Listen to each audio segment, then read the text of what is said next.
Bonjour à toutes et à tous, très bon dimanche à vous. C'est un plaisir de vous retrouver sur Média TV et on y va pour le sommaire d'On se dit tout d'aujourd'hui. Alors, gros plan sur cette tendance parents conscients. Vous êtes sûrement tombé sur l'annonce d'un séminaire, un article, un livre sur cette forme de parentalité. Vous voulez en savoir plus? Eh bien, rendez-vous dans un petit moment. Ensuite, les notes de votre ado vous inquiètent. Comment réagir? Un directeur pédagogique est avec nous. Atman testera pour nous un cours de modern jazz. Et enfin, l'homéopathie offre une large palette de soins, notamment pour les bobos des enfants. Pourquoi et quand et comment l'adopter? Eh bien, on en parle avec une spécialiste dans un petit moment. Bienvenue à vous, vous êtes sur Média TV, dans On se dit tout et on se dit beaucoup de choses. À tout de suite.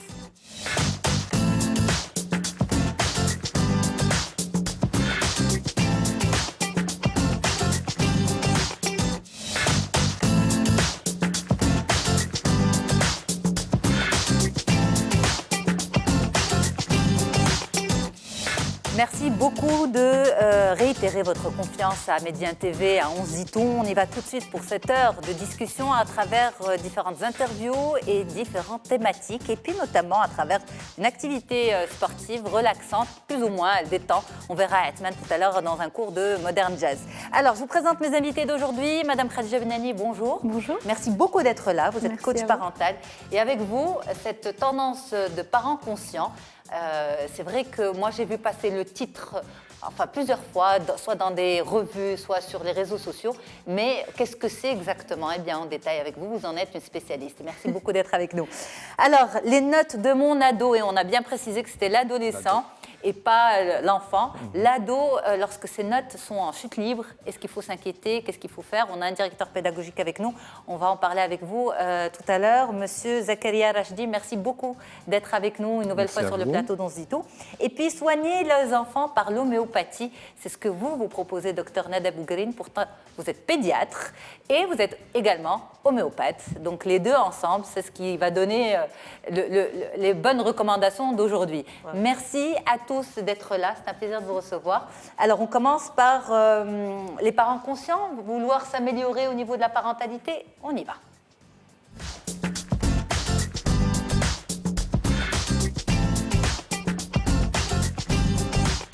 Alors, avant de démarrer l'interview, Madame Khadija Benani, on a voulu quand même vérifier avec les parents, différentes personnes rencontrées, si cette notion est intégrée.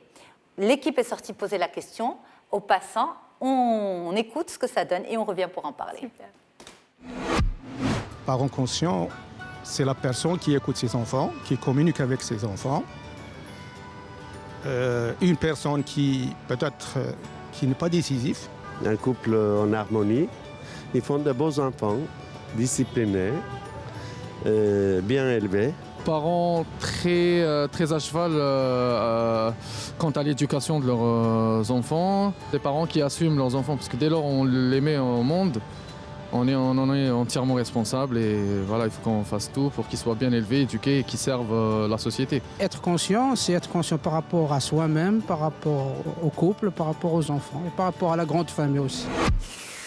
Alors, est-ce que ça vous parle tout ça, Madame Benani? Oui, il y a eu des mots-clés. Oui, des mots-clés dans les principes de... Ce que certaines personnes ont dit, c'est d'être consciente de soi. Uh-huh. Et en fait, un parent conscient, donc, ce n'est pas un parent qui crée des enfants parfaits, de bons élèves ou des petits produits dont on peut être fier, mais c'est un parent qui est conscient de son paysage intérieur. C'est-à-dire qu'un parent, c'est d'abord quelqu'un qui va savoir être à l'écoute de ce qui se passe en lui ou en elle. Devenir parent, c'est pas quelque chose de facile. On sait tous que ça ne vient pas avec un manuel. Quand on rentre à la maison avec ce nouveau-né, on ne sait pas quoi faire.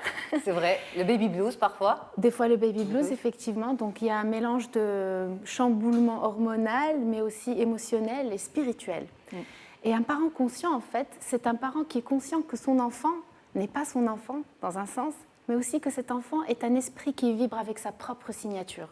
Donc il n'est pas là pour simplement répondre aux désirs et aux fantasmes de ses parents, de remplir les désirs et les rêves inachevés de ses parents, mais d'avoir sa propre vie, d'aspirer à son propre chemin.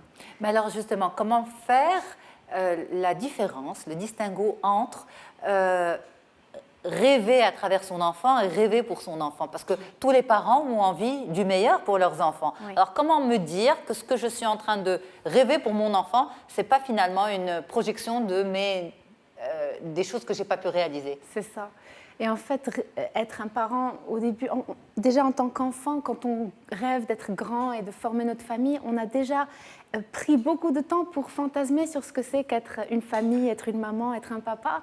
Et donc, forcément, cet enfant, ce bébé, quand il est né avec un agenda déjà chargé de ce que ses parents attendent de lui. Donc en fait, bien sûr qu'on rêve pour nos enfants et on veut le meilleur pour nos enfants. Mais comment faire la différence entre imposer nos rêves et simplement être là pour créer l'environnement propice pour aider cet enfant à réaliser ses propres rêves? C'est vrai, mais c'est vrai, à vous entendre, on a l'impression que c'est facile, mais c'est pas simple. C'est pas Parce facile. qu'en tant que parent, encore une fois, on veut le meilleur pour nos enfants et on a tendance quand même à pouvoir... on a tendance à les orienter parce qu'on se dit on sait plus de choses qu'eux, on a plus d'expérience, l'expérience nous a montré que, donc on les oriente quand même. Bien sûr. Est-ce que l'idée c'est de les laisser rêver et puis, enfin voilà, est-ce que c'est de les laisser complètement libres de tout? Ouais. Tout l'art d'un parent conscient, c'est d'arriver à naviguer justement entre cette liberté et en même temps créer un cadre. Parce qu'il ne s'agit pas du tout d'être un parent permissif qui dit oui à tout, vas-y, fais ce que tu veux, mon enfant. Ouais.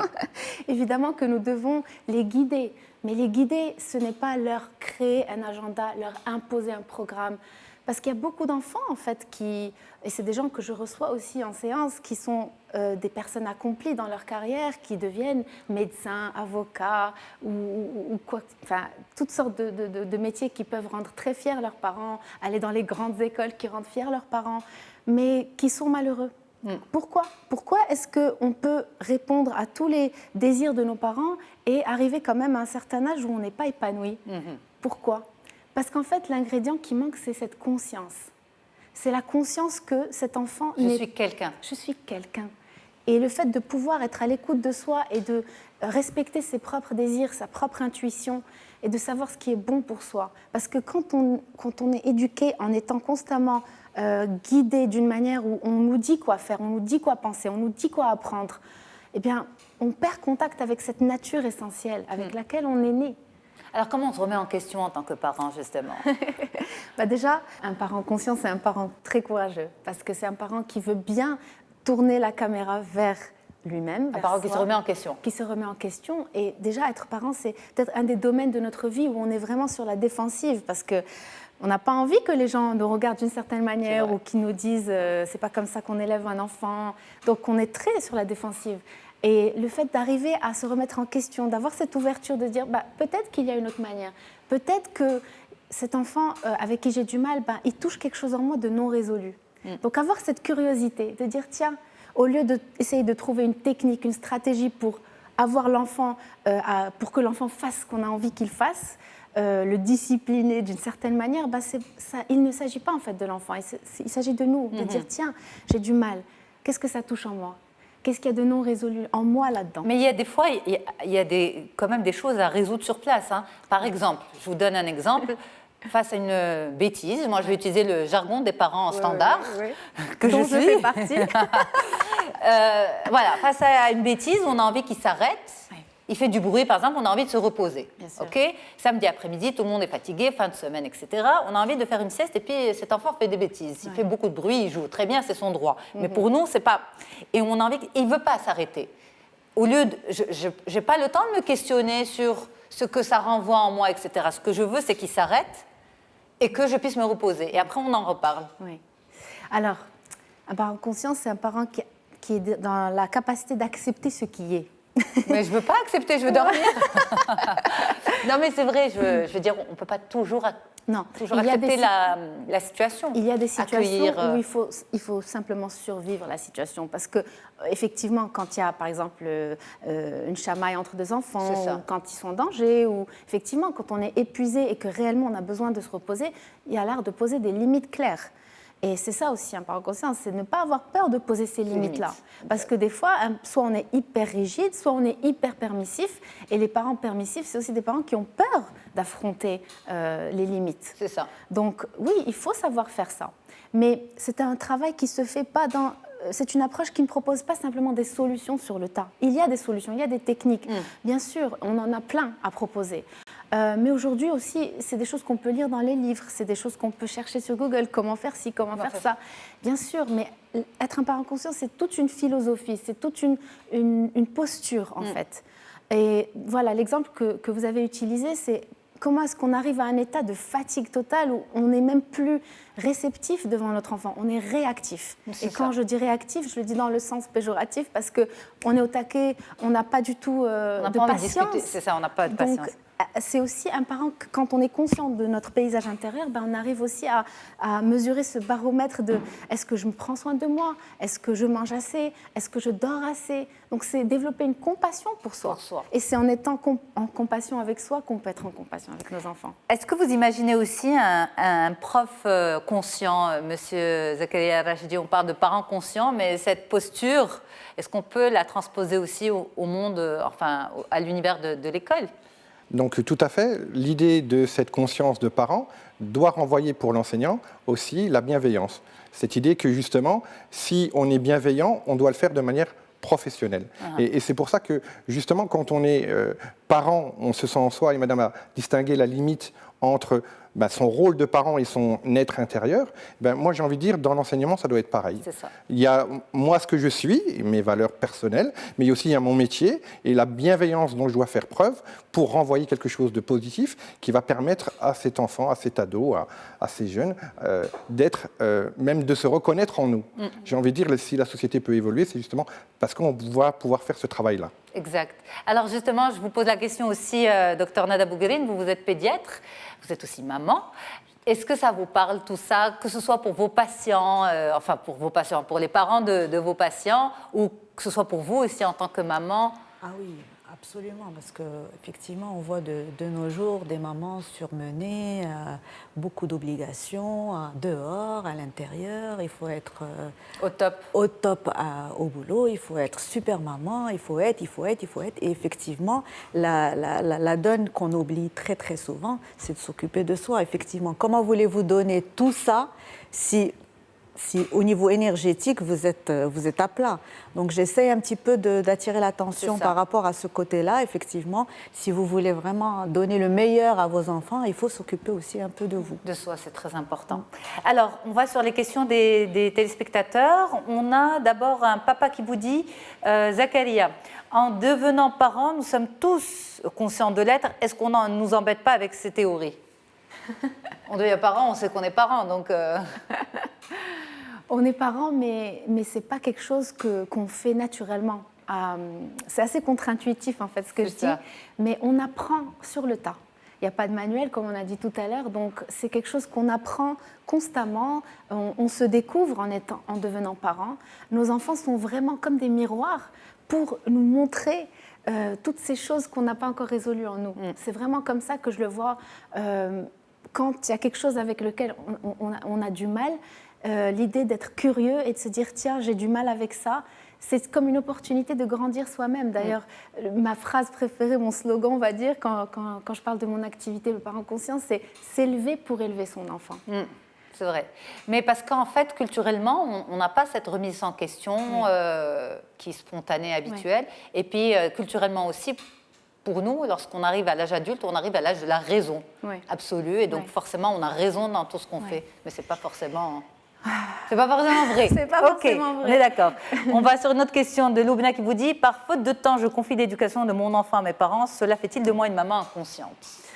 Absolument pas. Moi, je pense qu'il faut déjà déculpabiliser les parents. Il y a énormément d'informations aujourd'hui sur comment éduquer nos enfants. Donc, quand on s'expose à tout ça, on se dit « Mon Dieu, je ne fais pas bien mon travail, je ne suis pas une assez bonne maman ». Je pense qu'on doit être beaucoup plus gentil avec nous-mêmes et se dire « Je fais de mon mieux ». Il n'y a pas une bonne définition de ce que c'est qu'être une maman ou un papa conscient. On a tous des histoires différentes qui font qu'on devient des parents différents. Et en plus, nos enfants...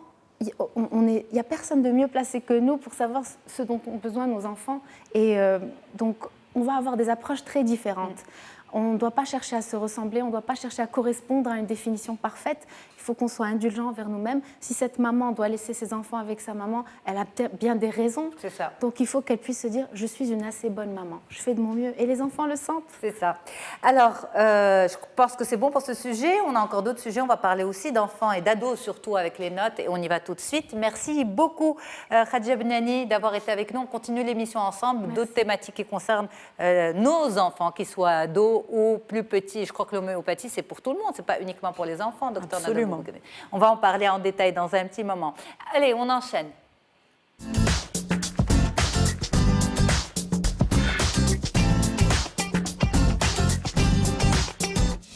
Et lorsque les notes de mon ado plongent, comment réagir? Eh bien, nous avons mobilisé pour vous un spécialiste de la question, Monsieur Zakaria Rachdi, directeur pédagogique dans une école, dans un établissement scolaire, collège-lycée également, c'est bien ça? Alors, pas lycée.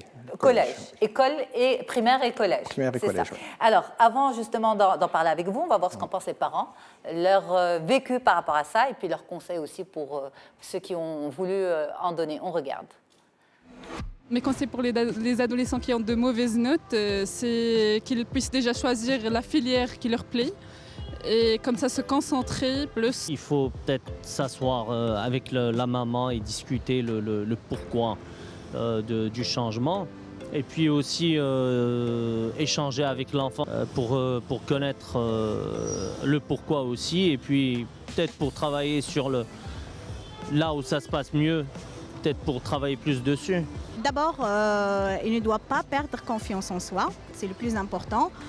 Question de notes, je vais voir où est le problème. Et on va le résoudre par des heures supplémentaires, si tu veux. L'appui pour la compréhension aussi. Et l'appui psychologique. C'est déjà de parler et de communiquer avec son enfant pour voir justement de quoi il s'agit, pourquoi est-ce qu'il a de mauvaises notes. Pas vraiment de manière répressive, mais justement de compréhensif. Est-ce qu'on t'embête à l'école? Est-ce que voilà, il y a X, Y raisons pour lesquelles il peut avoir des mauvaises notes? Alors justement, Monsieur Zakaria Rachdi, les heures sup, est-ce que c'est la solution au problème de notes qui flanchent? Alors moi, je suis contre. Ok. Je suis contre, mais parce que mettre les élèves en surcharge, à mon sens, ce n'est pas du tout une solution. Ce qu'il n'a pas compris dans l'espace de la journée scolaire, il est censé le comprendre au-delà de la journée scolaire. Moi, je pense qu'effectivement, ce n'est pas du tout une bonne solution. Ou bien, et ce serait une proposition à étudier par les établissements, si c'est gratuit et au sein de l'établissement. C'est ça. Ben oui, parce qu'à un moment ou à un autre, ça pose une question. Si l'enseignant ne fait pas le travail ou n'arrive pas à donner du temps à ses élèves pour leur faire acquérir ce qu'il est censé leur faire acquérir, pourquoi ça va se faire au-delà des heures? Moi, je suis très pointilleux là-dessus, sur l'idée que l'aide dont chaque élève, chaque ado, chaque jeune a besoin, c'est pendant la séance. Ce n'est pas au moment, après, quand il est tout seul. Parce qu'il y a beaucoup ce qu'on appelle de confrontation cognitive entre les élèves qui se passe pendant la classe. Donc ce n'est pas en cours particulier, forcément, qu'on peut trouver des solutions. Mais est-ce que ça ne peut pas être quand même aussi un problème de pédagogie, d'approche? Et donc cet enfant a du mal, ou cet ado a du mal avec cet enseignant, l'approche de cet enseignant, le fait que ce soit justement une classe nombreuse où on ne peut pas consacrer du temps à chacun son rythme d'apprentissage aussi? Alors, c'est une variable pour moi, c'est un paramètre. Tout comme la matière est aussi un paramètre. En EPS, en arts plastiques ou en mathématiques ou en français, on ne va pas être sur le même type de paramètres. Mais tout ça, c'est des paramètres. Le fond de la pédagogie, c'est de se dire qu'à un moment ou à un autre, qu'est-ce que je dois rendre cet élève capable de faire? Madame a dit tout à l'heure quelque chose qui était, je pense, assez pertinent. Et du côté des parents et du côté de l'enseignant, parce que finalement les enseignants sont aussi des parents, donc bien faire la distinction de son rôle de parent, son rôle d'enseignant, et puis son individualité, pour pas qu'on puisse fantasmer les performances de chaque élève, de chaque enfant, de chaque jeune. Dans le reportage, on entend une dame qui dit oui, bon, il faut qu'il puisse choisir bien sa filière. C'est ça. Oui, mais problème de point de vue. Un enfant qui est en pleine adolescence, un jeune, vous l'avez dit, un ado, il n'a pas du tout les mêmes priorités qu'un adulte ou en plus son père ou sa mère. La même visibilité, exactement. Non, il n'a pas du tout le recul et il ne se dit pas que derrière, il y a peut-être des pistes pour son avenir qui sont en doute, en jeu et peut-être compromises. pour ça, moi j'ai envie de dire, comme la difficulté scolaire, comme les notes, ce que j'ai appris moi, par l'expérience et par mon métier, c'est que pour qu'il n'y ait pas de difficulté scolaire, il faut agir en prévention. C'est-à-dire que pour que les notes ne baissent pas, il suffit d'avoir des bonnes notes. Comme ça, vous n'avez pas à traiter le fait qu'elles soient en baisse. Mais il y a certains bons éléments qui ont flanché. Alors justement, enfin pas eux, leurs notes. Alors au niveau des notes, il faut se dire, ce qu'on a aujourd'hui de plus en plus vérifié, que ce n'est pas un bon indicateur. Ça efface beaucoup d'informations, les notes, et donc du coup ça ne permet pas forcément. D'où l'idée des remarques dont on avait discuté sur entrer en communication avec l'enseignant pour connaître ses attentes. Maintenant, ces attentes en fonction de la matière, en fonction du recul, en fonction même de l'établissement. Mais est-ce que les enseignants ne sont pas encore très ancrés dans les notes, justement ? Ils ne pourront pas faire autrement tant qu'il n'y a pas une logique systémique derrière qui dit la note, c'est peut-être une partie d'indication, mais on ne peut pas réduire les performances d'un élève, l'indication sur l'évolution, la bonne santé, voilà, je vais reprendre cette chose-là, la bonne santé des apprentissages d'un élève à des notes. Ça, c'est vraiment, ça ne peut plus être suffisant et on ne peut pas non plus, en tant que parent, réagir en fonction que de ça. Que de ça. En même temps, ce qui se passe, et corrigez-moi si je me trompe, en période d'adolescence, lorsqu'un ado montre une baisse de rendement, les parents en général se ruent vers le psychologue parce qu'ils se disent, bon, ben, il est en pré-ado, il est en ado, il a forcément un problème, c'est l'adolescence qui est venue réveiller quelque chose. Donc, c'est ce volet-là que l'on traite. Est-ce que vous êtes d'accord ou au contraire, on peut passer à côté d'autres choses d'un point de vue pédagogique? Enfin, je ne sais pas. Parce qu'en tant que parent, on a besoin soit d'une cause et d'une solution et on se rabat sur le volet psychologique. Alors, le temps du parent, ce n'est pas le temps de l'évolution de l'enfant, du jeune. Il est en train de grandir, il passe par l'adolescence, il ne va pas rester adolescent, mais il faut bien comprendre qu'en face, il y a des systèmes qui sont en jeu. Et l'un des premiers problèmes, j'ai envie de dire pour moi, au niveau de l'enseignement secondaire, et j'insiste sur le côté secondaire, c'est que d'un côté, il est assez encadré sur le côté primaire et élémentaire, et souvent, quand il arrive au collège, on décrète une autonomie et qu'on va vouloir poursuivre. Oui, on va quasiment le considérer comme un étudiant dès qu'il va rentrer en seconde. Et que du coup, il devra lui-même trouver logique et tout le monde va accepter l'idée que, oui, pour le préparer à être étudiant après le bac, on va commencer à être étudiant avant le bac. Et ça, je pense que c'est une erreur majeure parce que ça ne fonctionnera pas. Les enjeux en termes d'accompagnement sont vraiment sur... J'insiste sur cette dimension, sur soi. Si le parent veut bien accompagner, il faut qu'il aille demander, s'informer, questionner, et il va provoquer, vous l'avez dit tout à l'heure, cette bienveillance chez l'enseignant. Parce que quand il va aller demander à l'enseignant, oui, mais d'accord, vous me conseillez quoi? Les notes baissent, maintenant je veux savoir où, en quoi, pourquoi. Le regard de l'enseignant va changer.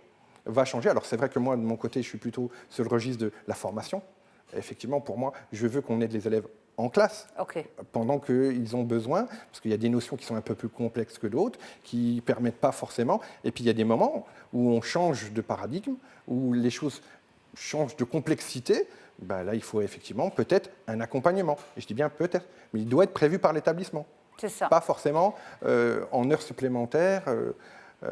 Payées en donc plus par face à un changement de notes, c'est quoi? L'idée, c'est de prendre l'élève, l'enfant, et aller, on va dire, rencontrer l'enseignant, ou uniquement les parents et l'enseignant? Qu'est-ce que vous proposez concrètement? Concrètement, deux aspects. Le premier, c'est sur l'enfant lui-même. Il faut vraiment se dire que c'est l'ado qui est acteur et qui sera acteur, et c'est lui qui doit rester acteur.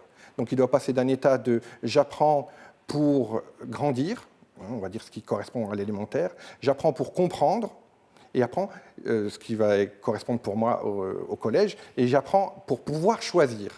Et là, on rentre au lycée, et le découpage en filière va voir. Mais c'est lui qui doit être acteur, le parent doit être réellement dans un rôle d'accompagnement, de questionnement. Donc effectivement, du coup, dans un projet scolaire, il doit vraiment être tout le temps là, j'ai envie de dire, et on a entendu souvent dire, on va voir avec la maman. C'est ça, le papa. Merci de relever ça. Oui, Merci ça m'a un peu dérangé, parce que le papa compte aussi. Ouais. Et en plus, ce n'est pas un argument quantitatif. C'est vraiment un argument qualitatif. Je veux dire, une phrase, un bon conseil, oui, un encouragement de dire « je sais que tu es capable, de la part d'un papa ou de la maman peut suffire à faire redémarrer les choses. C'est ça. Parce qu'à un moment, il y a peut-être aussi une perte de confiance en soi, et ça, on ne peut pas. Deuxième aspect, donc vous me disiez quels conseils on pourrait donner, provoquer la discussion réellement avec l'enfant, avec le jeune, chez l'enseignant. Chez l'enseignant. Oui, parce que de toute façon, on peut trouver porte close avec des méthodes, vous disiez tout à l'heure, peut-être un peu traditionnelles, où on dit c'est pas trop à moi d'intervenir, ou même des enseignants qui vont dire qu'il faut prendre des cours supplémentaires. C'est ça. Au moins, il faut l'entendre, il faut le provoquer, parce qu'au moins, ça peut changer les choses au niveau du regard que l'enseignant va porter pour dire, là, j'ai quelqu'un qui veut avancer, c'est pas je lui colle une étiquette et il va être, maintenant que ça a baissé, il va rester dans cet état-là. C'est bien ça aussi, l'histoire des étiquettes, il faudrait qu'on en parle, c'est destructeur. On va marquer une courte pause et on revient pour les questions des téléspectateurs, des parents surtout, on regarde. Et merci beaucoup d'être avec nous sur Média TV. On continue notre émission d'aujourd'hui. Très bon dimanche matin à vous. Alors, coaching parental, accompagnement scolaire, parler santé aussi, autant de sujets qui concernent nos petits et nos enfants. En fait, finalement, c'est assez une matinée autour des enfants et des adolescents. C'est pas fait exprès, hein. C'est la programmation qui s'est composée ainsi. Alors, je suis avec Khadija Benani. Pour le parent conscient, on en a parlé il y a quelques instants, vous êtes coach parental. Docteur Nada Bougrine, vous êtes pédiatre, homéopathe. On parlera de l'homéopathie pour soigner les enfants dans un petit moment. Et puis on continue la discussion avec vous. Monsieur Zakaria Rachidi, vous êtes directeur pédagogique. Donc, on a échangé justement autour de cette problématique des notes qui baissent chez les ados. Je vais y arriver. Là, on va sur la question de téléspectateurs. Suite à ce que vous avez dit, alors Halima vous demande, faut-il que je sois plus stricte avec ma fille de 13 ans pour remédier à ses mauvais résultats scolaires? Strict, ça dépend ce qu'elle veut dire par strict. Je reprends l'idée de madame. Poser un cadre, c'est toujours nécessaire. Et je crois que c'est vraiment ça qu'il faut réussir à faire passer dans son rôle de parent, c'est qu'il y a un cadre. Et maintenant, si tu as besoin de moi, grâce à ce cadre-là, je pourrais aussi t'apporter mon aide dans ce cadre. Et donc, strict pour être strict, si c'est pour dire il faut punir, c'est ça. Bon, sanctionner, oui, je suis plus pour la sanction, mais après, il faut trouver les bons leviers. Hein. La méthode traditionnelle ne va pas permettre... Alors, entre parenthèses, sanction, punition, la différence? Ah oui, c'est une bonne chose. Ben oui, parce que... c'est très bien. Parce que vous dites, je suis pour la sanction... Et pas trop pour la punition. Alors, c'est quoi la différence? Je les distingue vraiment radicalement en termes d'objectifs. La punition va viser à réparer, on va dire, une douleur. C'est-à-dire qu'on m'a fait mal, je punis pour faire mal. Okay. La sanction, pour moi, elle a une visée éducative. Ce n'est pas pour me venger, c'est vraiment pour faire évoluer et que ça ne se reproduise pas. Ok, mais par exemple, quand face à peut-être une dictée qui n'a pas été réussie, là on retourne au primaire, lorsque par exemple vous avez un parent qui demande à son enfant de réécrire 50 fois le mot pour l'absorber, punition ou sanction? Alors justement, c'est cruel. C'est cruel, c'est cruel, c'est anti-pédagogique. Maintenant, tout donc punition. Alors, tout est dans comment l'enfant va le percevoir.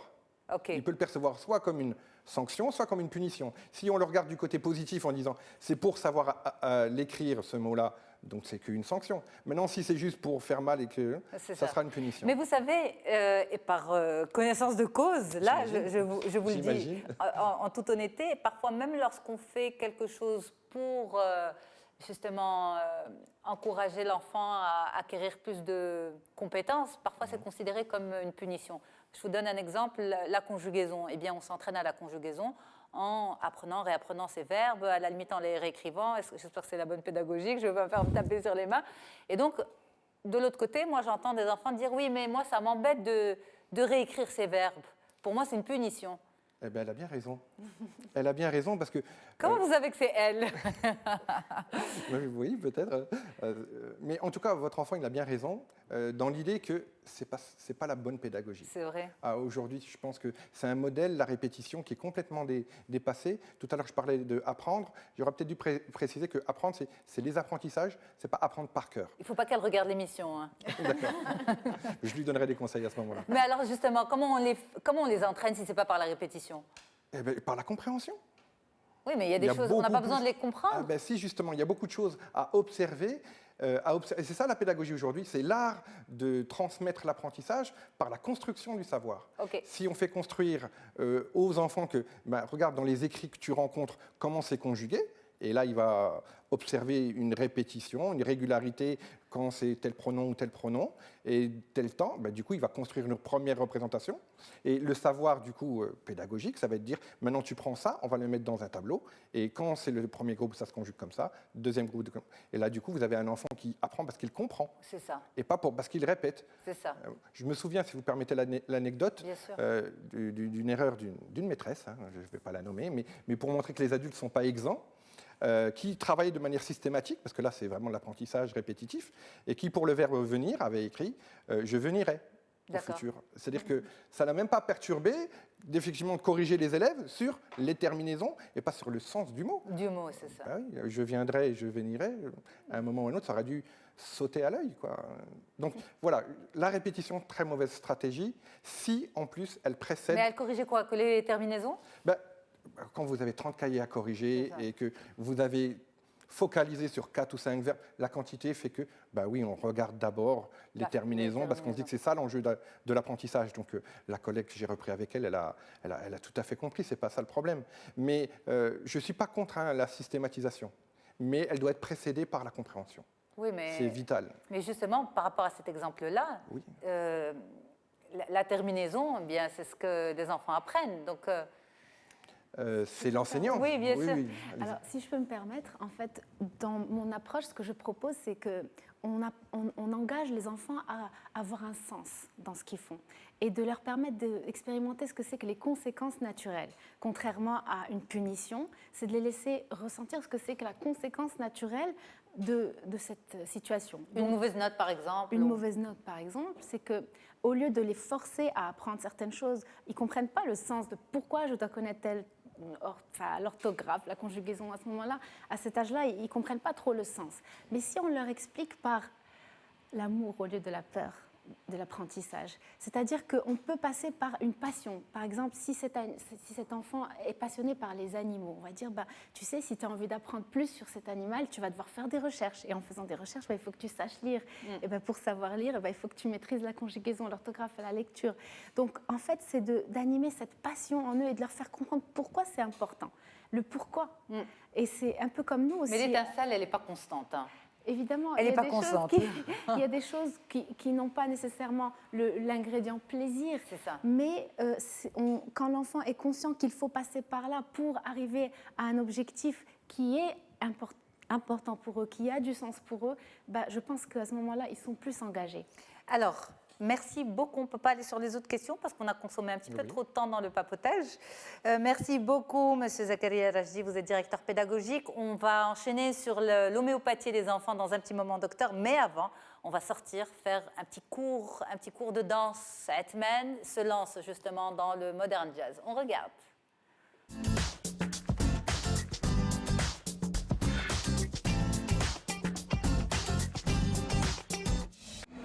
Bonjour Yasmine et bonjour à tous. Aujourd'hui nous avons décidé de tester pour vous un cours de modern jazz.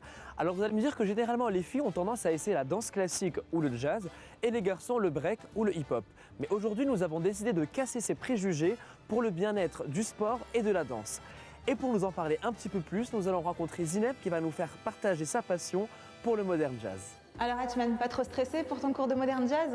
Un petit peu quand même. Je suis sûre que ça va très bien se passer. Alors pour t'expliquer un petit peu comment va se dérouler le cours, on va commencer par une première partie d'échauffement et d'étirement pour préparer le corps à la suite de la séance. Ok, bon écoute, je vais essayer de m'accrocher, je vais te suivre et je vais donner le maximum. En tout cas, le principal, c'est... prendre du plaisir. Exactement, c'est ça. Allez, c'est parti. On commence avec l'échauffement et la tête. Et la jambe, étire. Relâche au milieu. Tu tires à gauche. On va enchaîner donc avec l'exercice des pirouettes. On va ouvrir le pied droit à droite, c'est ça. Et hop, et c'est ce qui va te faire tourner. Et hop, exactement. Et c'est parti, plier, et tu envoies la jambe, et tu poses. Ouais? Tu sens que ça libère derrière la cuisse? Je sens que ça tire ici. Exactement, c'est l'objectif. Maintenant qu'on a le corps bien échauffé, qu'on a travaillé les techniques de base du modern jazz, on va pouvoir passer à la chorégraphie et appliquer un petit peu, mettre en application tout ce qu'on a appris. On y va? Allez, allons-y. Et c'est parti. On commence en première position. Et tu commences dans cette position. Tu vas croiser les bras devant. Tu vas les décroiser à gauche. Tu vas les recroiser en sautant. Hop. Et tu reviens. Tu vas poser le pied à gauche. et tu te retrouves face. Une fois que tu es ici, tu vas faire une petite bascule. Tu vas laisser aller ton poids du corps vers l'arrière et tu reviens à ta place. Tu vas avancer ta jambe gauche et tu vas te retrouver dans ta position de préparation pour la pirouette. Et hop, pirouette. Et hop, et tu poses. Ok? Et ah oui, d'accord. Une fois qu'on est arrivé ici, un petit saut. Un deuxième. Et tu vas chercher ici. Et tu y es arrivé. Ouf. Comment tu te sens alors? Bah écoute, bien et fier. Ouais, Et fier. tu peux être fier de toi. Alors Hetman, après cette séance d'1 heure passée ensemble pour ce cours de Modern Jazz, c'est à toi de montrer ce que tu as appris et en musique. Concentration.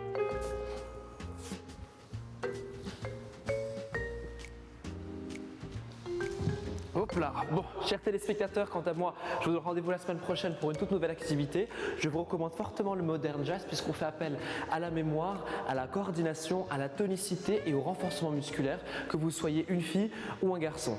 Chère Yasmine, je te rends l'antenne et moi je vais m'entraîner pour devenir petit rat de l'opéra. Amuse-toi bien, Hetman, bsahtek. Allez, alors, un petit cours de danse, oui? Oui, pourquoi pas, Khadija? Nada? Ah oui, moi Oui. j'ai fait de la danse pendant toute mon enfance, donc c'est... Danse classique? Je suis un petit peu nostalgique. Non, Modern Jazz. Modern Jazz, donc ça vous parle. Ouais. Monsieur Rachdi? Je pense que je ne suis pas assez souple, mais j'aime bien la danse. Mais justement, il ne faut pas se mettre des freins. Peut-être qu'en vous y mettant, eh bien, vous allez développer une forme de souplesse. À essayer. À essayer, pourquoi pas, exactement. C'est pour les hommes et les femmes en plus, c'est top. Voilà, merci beaucoup Hetman de nous faire découvrir à chaque fois justement une activité différente. On enchaîne sur l'homéopathie et les enfants tout de suite.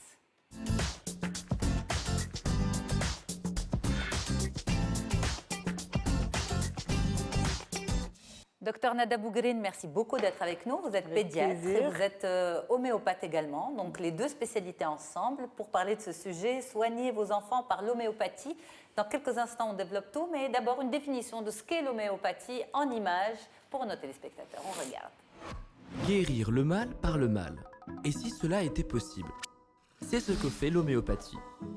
Fondée il y a plus de 200 ans par Samuel Hahnemann, un médecin allemand, l'homéopathie est une technique thérapeutique qui consiste à faire administrer en quantité infiniment petite des doses d'une ou plusieurs substances qui, si données à forte dose à une personne en santé, provoqueraient les mêmes symptômes de la maladie qu'on souhaite combattre. L'homéopathie obéit à deux principes fondamentaux. Le principe de similitude, selon lequel le semblable guérit le semblable. Le principe de la dilution infinitésimale. En diluant les substances toxiques, le principe actif est perdu. Bien que très critiquée par les spécialistes, l'homéopathie continue à contribuer dans la guérison de plusieurs maladies. Il y aurait donc du bien à combattre le mal par le mal. Ça vous va comme petite animation ? Très bien. Ça présente bien l'homéopathie. Soigner le mal par le mal. Voilà. C'est ça. Alors, en toute honnêteté, on va être honnête avec les téléspectateurs, et je crois qu'ils ont l'habitude de ça avec nous dans l'émission, c'est qu'en vous proposant le sujet, donc vous étiez partante, et puis un beau jour, je prends contact avec vous une nouvelle fois pour vous dire, est-ce qu'on pourrait proposer aux téléspectateurs pendant l'interview la trousse homéopathique à avoir à la maison? Et vous me répondez ah non, je suis contre l'automédication. Mais en fait, pourquoi je me suis permise de vous demander ça, c'est parce que en faisant mes recherches sur Internet, j'ai trouvé énormément d'informations presque pointues sur l'homéopathie, sur les indications. En fait, j'ai trouvé beaucoup de sites qui donnaient des noms de produits, qui y associaient l'indication et le mode d'emploi. Et donc, en fait, c'est des ordonnances toutes faites. Et vous me dites oui ou non? Que non. Non? Non. Est-ce que l'homéopathie, c'est... En fait, c'est des médicaments? Ça peut éventuellement marcher pour les adultes, mais ça serait dangereux pour les enfants. L'homéopathie peut être dangereuse? Non, je m'explique. C'est l'automédication qui est dangereuse. Parce que, en tant qu'homéopathe, ce qu'on nous apprend, c'est vraiment de prendre en charge l'enfant, je parle en tant que pédiatre, dans sa globalité. C'est-à-dire qu'on va voir un peu les symptômes de l'enfant, mais on va aussi voir son historique, sa façon de réagir, son passé. Donc tout ça, ça se prend en compte. Et aussi, on voit aussi le retentissement de la maladie sur cet enfant-là quand on le voit. Parce qu'une maladie X comme ça, vue sur Internet, ce n'est pas comme quand on voit l'enfant et on voit effectivement 2 enfants qui ont la même maladie ne vont pas être dans le même état. Deux enfants qui ont un rhume ne vont pas être dans le même état. Absolument. Donc c'est très important d'évaluer le retentissement et la gravité de l'état de l'enfant pour pouvoir adapter votre traitement en fonction de ce cas-là. Et puis là aussi, le fait d'aller dans des remèdes comme ça et des recettes un peu faciles, c'est comme ça qu'on donne une mauvaise publicité à l'homéopathie. Comme vous avez dit tout à l'heure, voilà, j'ai pris ça, on m'a dit, j'ai lu sur Internet que j'ai pris ça, ça marchait pour ça, et je l'ai pris et ça n'a pas marché. C'est ça. Voilà, donc c'est vraiment pour... Vous êtes allé encore plus loin dans les confidences. Oui, voilà. Et donc c'est pour revenir au fait de dire que vraiment l'ordonnance homéopathique doit être une ordonnance personnalisée. C'est-à-dire qu'aujourd'hui, je reçois cet enfant qui a une angine et je reçois après un autre enfant qui a la même angine, il ne va pas sortir avec la même ordonnance. Pourtant, ils vont sortir avec les mêmes antibiotiques, par exemple. Voilà. Donc c'est vraiment une prise en charge qui est complètement différente de la médecine classique. C'est ça. On s'intéresse vraiment à avoir le maximum de renseignements, le maximum de détails sur les symptômes, l'heure de survenue, qu'est-ce qui aggrave, qu'est-ce qui améliore, et pour pouvoir donner justement le remède qu'il faut. Alors quand on donne vraiment le remède, c'est miraculeux. C'est miraculeux.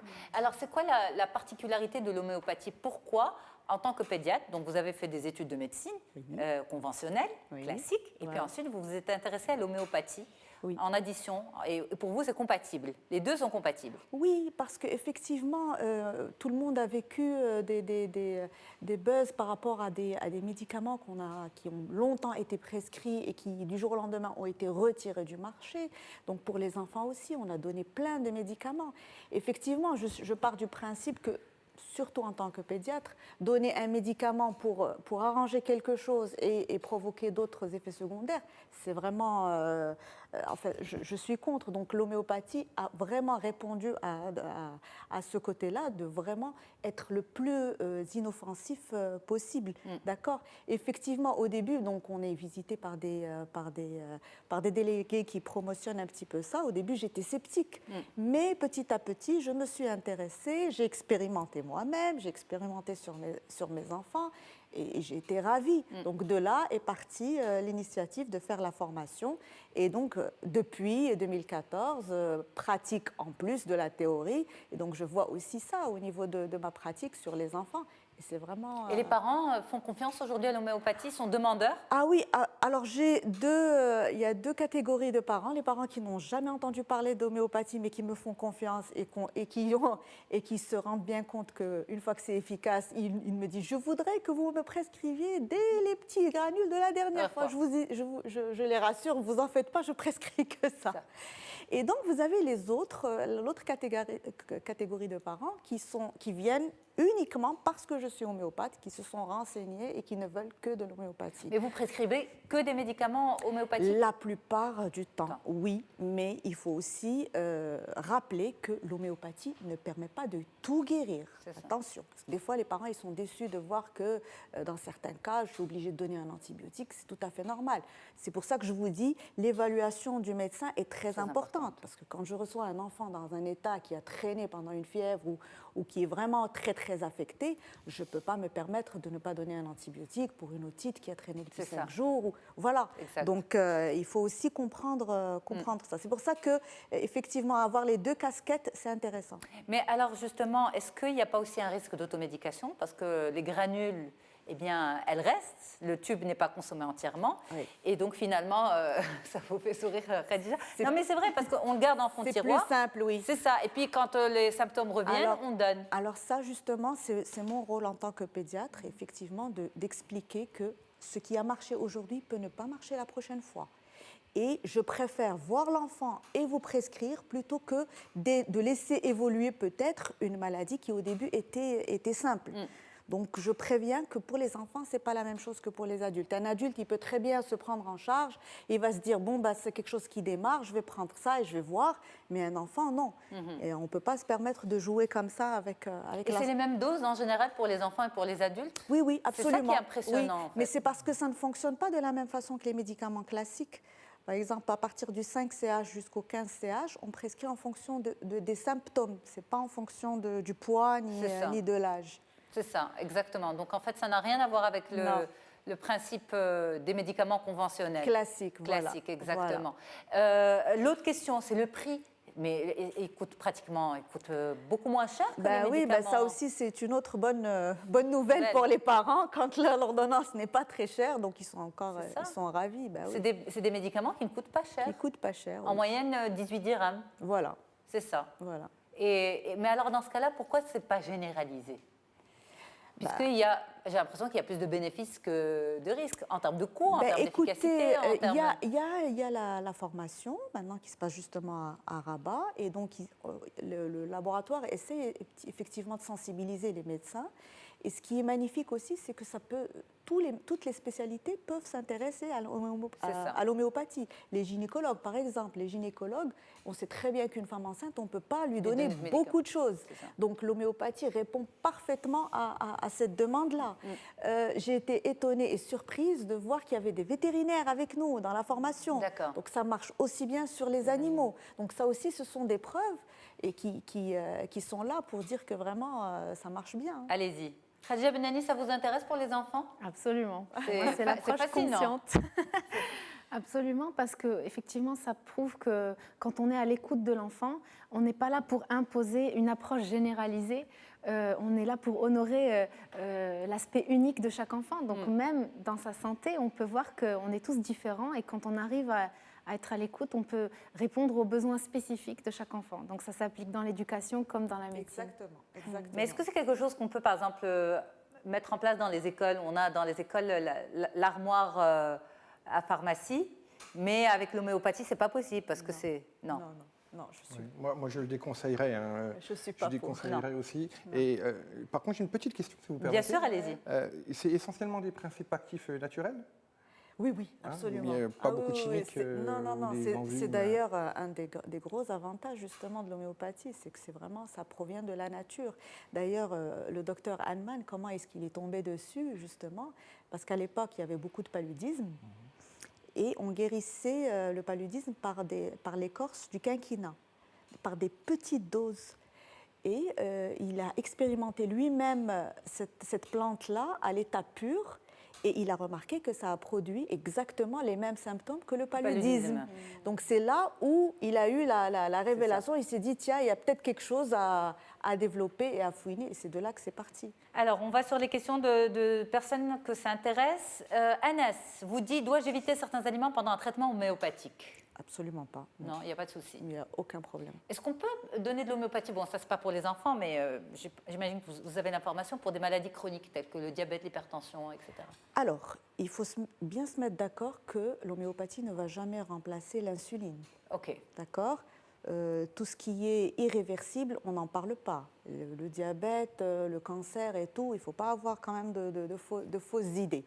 Mais un diabétique peut très bien prendre un traitement homéopathique, il n'y a pas de problème, pour soigner d'autres choses. C'est ça, maladie rénale aussi, quand le rein est plus... Non, tout ce qui est irréversible, ça fait... on ne remplace pas... Non, mais ce que je voulais dire par là, c'est que lorsqu'on a une maladie chronique, certains médicaments conventionnels sont à éviter. Et donc à ce moment-là, éventuellement, les remplacer par l'homéopathie. Mais bien sûr, à partir du principe, on part du principe qu'effectivement, c'est inoffensif. Tout à fait. Najwa vous demande, est-ce que l'homéopathie peut atténuer ou soigner les réactions au vaccin? Oui. D'accord. Oui. Parce que c'était notre sujet de la dernière fois. Voilà. C'est-à-dire réaction au vaccin, c'est-à-dire fièvre, fièvre, oui. Donc en préventif ou en... Non, on peut donner aussi... si vraiment c'est des enfants qui font ça à répétition, à chaque fois qu'ils font n'importe quel vaccin, ils vont devenir plus malades pendant un bon moment, oui, on peut démarrer un traitement Parce avant. que ce qu'on fait habituellement, c'est qu'on met un petit suppôt Non. De paracétamol? Non, ça par contre, on ne fait plus. On ne fait plus. On fait encore, je peux vous le dire. Oui, mais bon j'essaye d'expliquer que ça ne veut absolument rien dire. Ouais, bah, c'est un placebo pour les parents, je pense. Voilà. Merci beaucoup, docteur Nada Bougrine, d'avoir été avec nous. Vous êtes pédiatre, homéopathe sur Casablanca. Merci infiniment, Zakaria Rajdi, vous êtes directeur pédagogique sur Casa aussi, et Khadija Benani sur Casa également. Vous êtes spécialiste, coach parental, spécialisé en parents conscients. Merci beaucoup à tous d'avoir été là, à Rabat, pour On se dit tout. Et j'espère que vous avez profité de l'émission à partir de là où vous êtes, chez vous éventuellement, autour d'un bon petit-déj le dimanche matin. Très très bonne suite des programmes sur Médiane TV, et à très très vite. Au revoir.